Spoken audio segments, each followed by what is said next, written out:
হালদার ইলেকট্রনিক্সের তরফ থেকে তোমাদেরকে দেখাবো মেডিকেবিল নিচ্ছ তো সিটেপ টু সিটেপ। এর প্রবলেমটা হচ্ছে গিয়ে কোনো পাওয়ার নেই, ঠিক আছে। এটা চলতে চলতে পাওয়ারটা অফ হয়ে গেছে।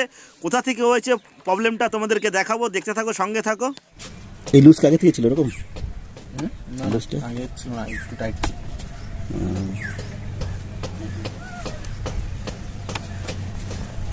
কোনো লাইনই আসছে না। টোটাল প্লেয়ারটা আমি খুলে নিয়েছি, ভিডিওটা তোমাদের দেখাইনি, খোলার ভিডিওটা সবাই খুলতে পারে। তো যেখানে কানেক্ট হয় যে সি টাইপের সকেটটা, ঠিক আছে, ওই সকেটটা আমি তোমাদেরকে দেখাচ্ছি। সি টাইপ এখান থেকে শর্ট হয়ে গেছিলো, যার কারণে ভিতরে তোমার লাইন ঢুকছিল না। কপালটা খুবই ভালো, পাওয়ার সেকশন থেকে কোনো প্রবলেম হয়নি, সকেটটাই খারাপ হয়ে গেছে। তো সকেটটা আমি লাগিয়েছি, তো তোমাদেরকে এখন চেক করে দেখাবো। এই সেই সেম সকেট, তো এটা একবার লাগিয়ে তোমাদেরকে দেখাচ্ছি। আমি খোলার অবস্থায় আমি তোমাদের চেক করে দেখাচ্ছি।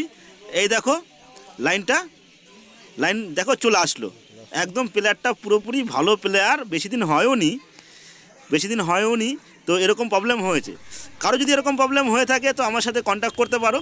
দেখো এটা এখন আর লুজ করছে না, টাইট রয়েছে, খুব সুন্দর। তো তোমাদেরকে বললাম, যদি ভিডিওটা ভালো লেগে থাকে তো লাইক কমেন্ট শেয়ার করো। এরকম প্রবলেম যদি হয়ে থাকে তো আমার সাথে কন্ট্যাক্ট করতে পারো। সচরাচর এই প্রবলেমটা দেয় না, এবার প্রবলেম তো কোথা থেকে দেবে বোঝা বড় সমস্যা।